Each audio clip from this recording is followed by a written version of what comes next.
అందరికీ నమస్కారం అండి. మీరు నేను ఒక మాట ఛానల్కి స్వాగతం. ఈరోజు నేను చెప్పబోయే మాట ఏంటంటే, పోయిన జన్మలో మనం ఏ పాపం చేస్తే ఈ జన్మలో ఆ పాపం ఫలితం ఎలా ఉంటుంది అని చెప్తున్నానండి.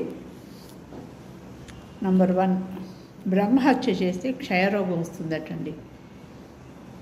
గోహత్య చేస్తే మరుగుజ్జులా పుడతారట. స్త్రీ హత్య చేస్తే నిత్య రోగిటండి.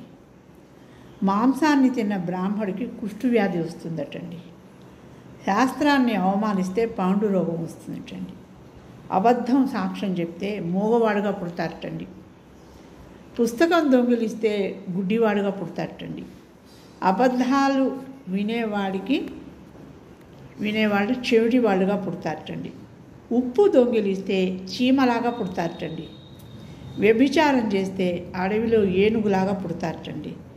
పిలవని పేరంటానికి వెళ్తే కాకిలాగా పుడతారటండి. మిత్రుణ్ణి మోసం చేస్తే గ్రద్దలాగా పుడతారటండి. వ్యాపారంలో మోసం చేస్తే గుడ్లగోబలాగా పుడతారటండి. భర్తను హింసిస్తే జలగలాగా పుడతారటండి. భర్తను మోసం చేస్తే బల్లిలాగా పుడతారటండి. చూడండి, పోయిన జన్మలో మనం చేసిన పాపాలను బట్టి ఈ జన్మలో మన జన్మ ఉంటుంది.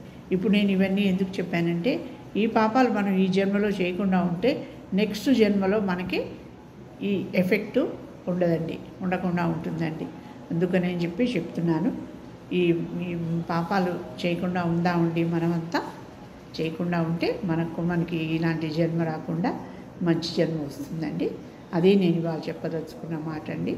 నా మాట కనుక నచ్చితే లైక్ చేయండి, షేర్ చేయండి, సబ్స్క్రైబ్ చేసుకోండి. మీ అభిప్రాయాల్ని కామెంట్స్ ద్వారా తెలియజేయండి.